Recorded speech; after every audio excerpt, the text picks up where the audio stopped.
Programa especial Hoy por Hoy Bilbao Vizcaya desde Euskalduna Bilbao, en la tercera edición de los premios Alejandro Echevarría de la Fundación Comunicando Futuro, con Azul Tejría.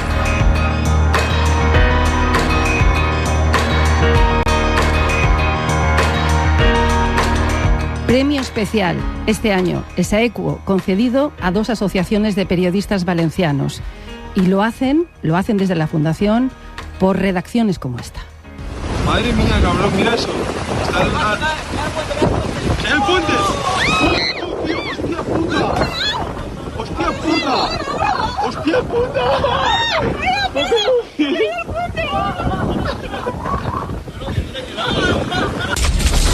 ¡Un huracán, tú! ¡Un huracán!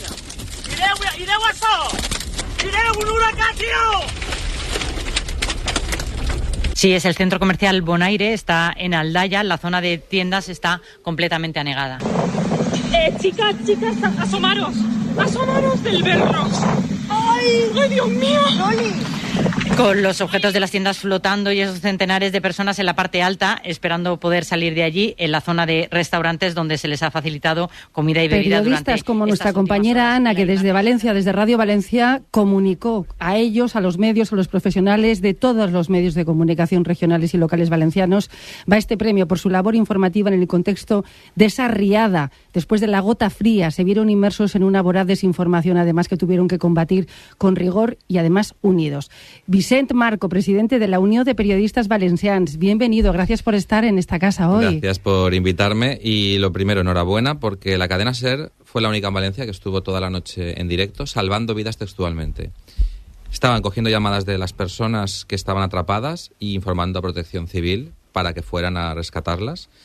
La radio televisión pública llegó a un punto en el que no tenía cobertura y cerró las comunicaciones por la noche y se quedó como la única radio que estaba salvando vidas, la cadena SER, así que enhorabuena a vuestros compañeros de Valencia. Bueno, pues este es un reconocimiento público, además de hoy, cuando os llevéis ese premio de forma conjunta con Héctor González, presidente de la Asociación Profesional de Periodistas Valencianos. Hola, Héctor. También enhorabuena para vosotros. Hola, muchas gracias en nombre del colectivo de periodistas valencianos y agradecidos por esta entrevista y, como decía Vicent, por la labor de compañeros como Julián, como las dos Anas, como toda la redacción de la cadena SER en Valencia. ¿Cómo se vive esto con un poquito de distancia, aunque seguimos inmersos, porque también lo escuchamos en la cadena SER? Hay que seguir informando, porque el impacto es brutal, la última hora es brutal, pero el día a día tiene que ser complicado. ¿Cómo se vive desde el periodismo, desde una asociación con tanta historia como tiene Marco, la tuya, fundadora de la FAPE, sois una de las más grandes de todo el país? Sí, bueno, ahora escuchando los audios, el primer audio eran unos chavales estaban viendo cómo se desmoronaba un puente y claro, ya se te ponen la piel de gallina, ¿no?, de pensarlo. Y el segundo es de mi pueblo, de Benifayó, que es donde tuvimos el huracán y el tornado. Lo que pasa es que no se desbordó allí el barranco y bueno, nos libramos del agua, pero se me han vuelto a poner la piel de gallina, ¿no?, de revivir esos momentos. Nosotros hemos tenido que lidiar con muchos socios que están afectados, que hemos intentado ayudarles dentro de nuestras posibilidades porque han perdido casa, coche, medio de transporte. Estamos lidiando ahora pues ya con el post, ¿no? En el momento teníamos que ayudar a la prensa extranjera muchas veces a ubicarse, teníamos que ayudar a los profesionales a que pudieran acceder porque había muchas restricciones de movilidad. Y ahora estamos en ese momento en el que tenemos que ayudar a los profesionales a que puedan seguir informando y que no se cometa un apagón informativo ni una censura, ¿no?, por parte de los gabinetes de comunicación o incomunicación, ¿no?, del gobierno. O sea, que son verdaderos muros. ¿Tú dirías que han ayudado o no han ayudado? ¿Cómo ha sido ese trabajo con los gabinetes de comunicación? Enseguida voy a Héctor porque tiene una doble realidad, porque él nos ha reconocido que fue jefe de prensa de la Consejería de Justicia. Bueno, no reconocido, es un hecho, no tengo ni que reconocer ni que no hay que reconocer, es una evidencia. Es una evidencia, hasta el 22 de noviembre, o sea que hasta hace nada. Entonces, ¿cómo ha sido ese trabajo? A ver. Pues la verdad es que hay que aplaudir el trabajo, sobre todo de los jefes de prensa o los responsables de prensa de los ayuntamientos, de los pueblos, porque se habían desbordados de peticiones, de entrevistas, de demandas de información que no tenían y en realidad ha sido un trabajo ingente por parte de profesionales que muchas veces, pues, bueno, nadie está preparado para una dana, ¿no?, para esta realidad. Pero luego con el paso del tiempo vemos cómo están sirviendo de muro de contención hacia mostrar la verdad. La gente necesita saber lo que pasó, necesita respuestas, evidencias, y no ocultación, ¿no? Y sobre todo por parte de la Generalitat es un poco lo que nos estamos encontrando. Ahora todavía pasa eso. Héctor, ¿cómo se vive? Porque las dos realidades. Has estado en uno de esos gabinetes, ahora ya no estás. Lo puedes ver desde fuera como ciudadano que demanda información veraz. ¿Cómo fue ese trabajo, Héctor? ¿Qué dificultades teníais? Fue muy intenso. Ponte en lugar de que la consellera llevaba 3 meses en el cargo, yo 2 meses de jefe de prensa, y de pronto ocurre algo inimaginable, devastador, el que como gabinete te llegan textualmente, sin exagerar, 100, 150 preguntas de diferentes periodistas cada día. Tú intentas ofrecer la máxima información. Cuando no la tienes por parte, en este caso, por ejemplo, de la Confederación Geográfica del Júcar, de instituciones del Ministerio que no te dan información del Barranco del Pollo, y tú tienes a su vez que trasladar esa información, y sobre todo el gran inconveniente son los bulos. Muchos bulos venidos de medios nacionales que se empeñan en que en Bonaire hay no sé cuántos muertos, en que algunas televisiones... la cobertura, yo destaco mucho la cobertura a nivel local, comarcal y provincial, de quien conoce esos lugares, de quien sabe, cobertura buena. Esa cobertura buena, cobertura de quien sabe dónde está Paiporta, dónde está Sedaví, de quien conoce a gente afectada, de que sabe que lo que ha ocurrido ha sido impredecible y se ha llevado por delante todo, que no se podía ni hablar por teléfono, cosa que nos parece desde fuera. Dices, ¿cómo puede ser eso, que no se tenga esa información, que no se pueda? Pues cuando estabas ahí, lo que estabas es sobrecogido por el dolor, porque nosotros conocíamos esos lugares y pisábamos esos lugares, y a la vez intentando suministrar la máxima información a quien te preguntaba. El problema era que muchas veces no lo tenía, o que muchas veces querían que tú confirmaras un bulo, como se demostró después con lo de Bonaire, por ejemplo, y otros tantos así, o como que se había desbordado la presa de Forata, u otras presas. Querían que tú le ratificaras algo que no había ocurrido, y tú le decías, es que no tengo esa información, es que eso no es así. Daba igual. Oye, Héctor, cuando dicen que y se dice mucho, los profesionales aseguran que cuando hay enfrente un gabinete como el que tú dirigías es un muro, en realidad que no es un lugar donde se pueda comentar, discutir, sino que es un muro, ¿tú qué respondes? Te digo que en ese gabinete estuve 3 meses. Yo ahora soy director de un grupo de medios comarcales, el periódico de aquí, y siempre he estado en prensa escrita y digital. Bueno, escrita, en prensa y digital. Lo que respondo es que hay que verse en esa situación. Hay que verse en esa situación, sobre todo con algo que no has vivido. Y yo intenté responder, como creo que sabe Vicente, intenté responder a todas las llamadas y todo el WhatsApp que recibía. Pero te insisto, es que realmente no puedes contestar a todo, porque estás prácticamente tú solo para responder a 1000 cosas y no tienes la información de base con la que puedas responder. Intentas, como también te pueden decir tus compañeros de la cadena SER, yo intento responder siempre, o intenté responder siempre. Ellos lo que se esperaban, y lo sabemos todos, es a la hora de que tenían que informar, tenían información, y lo que querían era verificar. ¿Cómo se vivió, Vicente? ¿Cómo se vivió? ¿Qué te cuentan? Porque vosotros, insisto, concedéis además un premio, el Premio Libertad, luego podemos hablar de, pero tenéis más de 700 socios. ¿Qué os dicen? Mira, en el caso de nuestros socios teníamos el problema más que nada de acceder a los lugares, de que cerraban entrevistas o en lugares donde pasaba y luego o no había cobertura o la policía no les dejaba pasar. Tuvimos que gestionar mucho los accesos. Y respecto de los bulos, yo creo que los periodistas locales de proximidad de los que hablaba Héctor, éramos todos conscientes de que no habían, por ejemplo, 900 muertos en ningún parking, ¿no? Y lo contábamos, y el problema era que la reacción de la ciudadanía era contraria a lo que decían los periodistas. Ha permeado tanto el bulo, toca tanto la sensibilidad de las personas, la mentira basada en el odio, que no hacían caso a los profesionales de la información, no hacían caso a los policías, ni a la judicatura, que es la que gestiona los muertos, ¿no? Entonces, claro, en esas situaciones te ves un poco desarmado, pero si te lo estoy diciendo yo, si te lo dice el policía, si te lo dice el juez, que no hay muertos, y es requerir gente que estaba muy afectada y que en muchos casos pues tendemos a la irracionalidad, y por eso también hemos vivido algunas, como en la visita de los Reyes, sí, o demás, sí. Algunas situaciones complejas, no tanto con vecinos, sino muchas veces con gente más venida de fuera, que venían de voluntarios o a lo que fuera, que se generaban tensiones y momentos violentos, ¿no? De pues un compañero socio de la cadena de televisión española pues ser increpado en 2 pueblos diferentes por las mismas personas que lo iban siguiendo.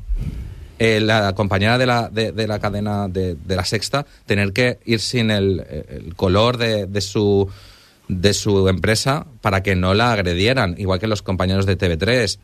Claro, se han visto situaciones muy tensas, y eso viene fomentado sobre todo por los discursos de odio, que por mucho que paralicemos desde instituciones o desde la prensa, no conseguimos que permee la verdad. Héctor, ¿cuántos socios tenéis vosotros en la asociación? Nosotros somos alrededor de 80 socios.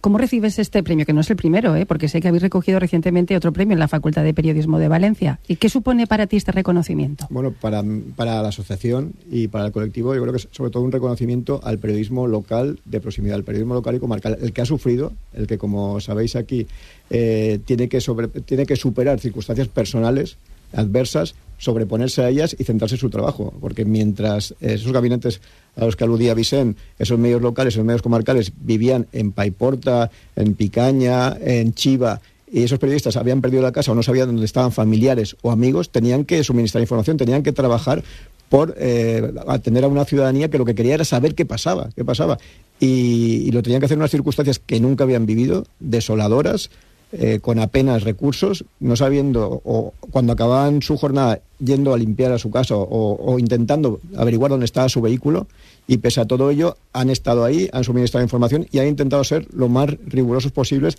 dentro de la complicación de una circunstancia totalmente nueva e insisto, devastadora.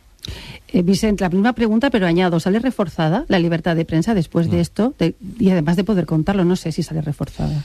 Yo creo que sí, que el papel de la prensa de proximidad, de los que muchas veces nos llaman despectivamente prensa de provincias, pero somos los que conocemos en nuestra provincia, nuestro terreno, se ve reforzadísimo. La prensa valenciana, como en general la prensa nacional, vive en una época pues un poco complicada, tanto a nivel precario, ¿no?, como a nivel de desprestigio social, y aquí yo creo que se ha visto reforzada, sobre todo, por ejemplo, el papel de la Radiotelevisión Pública Valenciana, que abrió con mucha tensión después del cierre dramático en 2013, y todavía no había conectado con la sociedad porque le habían convertido porque se había desmantelado. Sí, pero al reabrir se había convertido en un lugar de confrontación política más que en una herramienta al servicio de la ciudadanía. Se ha demostrado durante esta tragedia que es necesaria, ¿no?, y que una televisión pública en tu territorio es la que mejor te puede informar de lo que está pasando.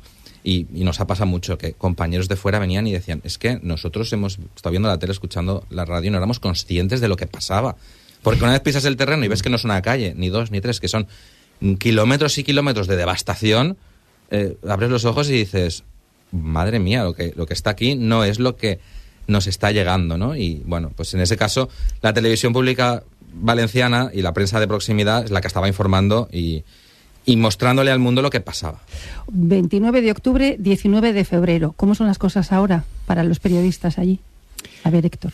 Bueno, la realidad te sorprende porque no ha cambiado tanto, porque piensas casi 4 meses después Catarroja estará mucho mejor, o simplemente cuando sales por la autovía de Valencia, porque en Valencia ciudad apenas afectó a 2 pedanías, pero a 3 kilómetros de Valencia destrozó todo lo que había. Entonces, cuando sales de Valencia hacia el sur, hacia Silla, hacia la pista de Silla, vas mirando por la carretera y sigues viendo solares inmensos, vehículos apilados y apiñados, pero centenares, que te sobrecoge, porque dices, ¿cómo puede ser esto todavía así 4 meses después?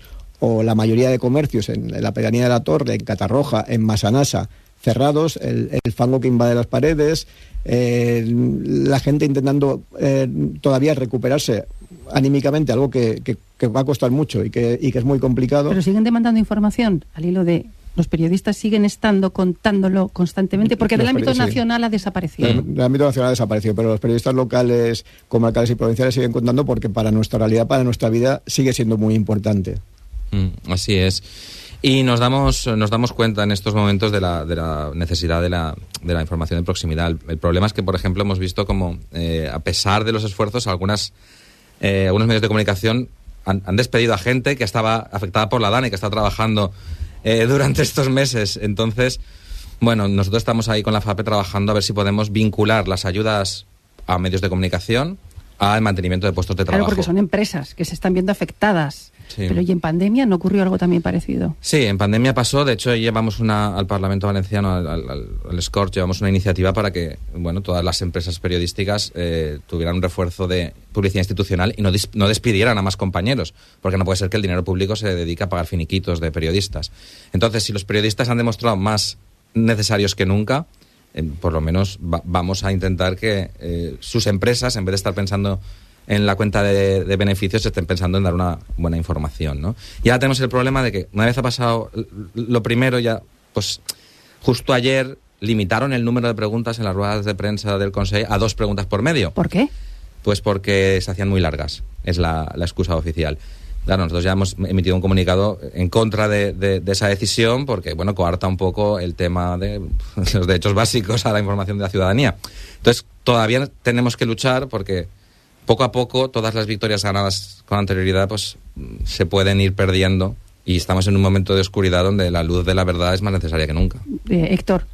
Sí, quería destacar también la avidez o el interés con el que se ha consumido durante, sobre todo los días posteriores, información, como bien decía Vicent, la audiencia de APUN aumentó, algo que hacía mucha falta a la radiotelevisión pública valenciana, ese respaldo social y ese convertirse en referencia, y cómo lo que transmitían los medios de comunicación era básico, insisto, sobre todo lo que transmitían los medios de comunicación locales y comarcales y provinciales, porque y en este caso tenían que luchar muchas veces con esa incompresión por parte de algunos medios nacionales, y no me refiero al vuestro, pero sobre todo alguna televisión que venía no conociendo la realidad y dando por hecho que había ocurrido algo bastante peor, que ya era grave lo que había ocurrido, pero sobre todo lo peor que puede suceder es cuando viene alguien de fuera y te da lecciones. Venían a hablar del saqueo, por ejemplo. Sí. No les interesaba cómo estaban los vecinos, venían a hablar de los saqueadores. Y se metían allí y dices, oiga, esto ha sido algún caso puntual, no magnifiquemos el tema de los saqueos, que los vecinos están en su casa sin luz, sin teléfono, y no les asustemos más. Periodistas controlando a periodistas. Entonces, para evitar el amarillismo. Sí, ha sido un poco así. Bueno, habría que confirmar si son periodistas, claro. También es verdad, porque pueden ser comunicadores, es otra historia. Sí, es muy diferente. Bueno, pues Vicent, Héctor, enhorabuena por este premio. Estáis en este acto de entrega. Nosotros hemos querido tener esta entrevista con vosotros justo en el día en el que se os da y que os lo lleváis para Valencia. Solamente un abrazo fortísimo a todos los compañeros y compañeras, porque como bien decíais en la introducción de este programa, hoy va por ellos y por ellas. Gracias, de verdad, es que ricasco. A ti. Gracias.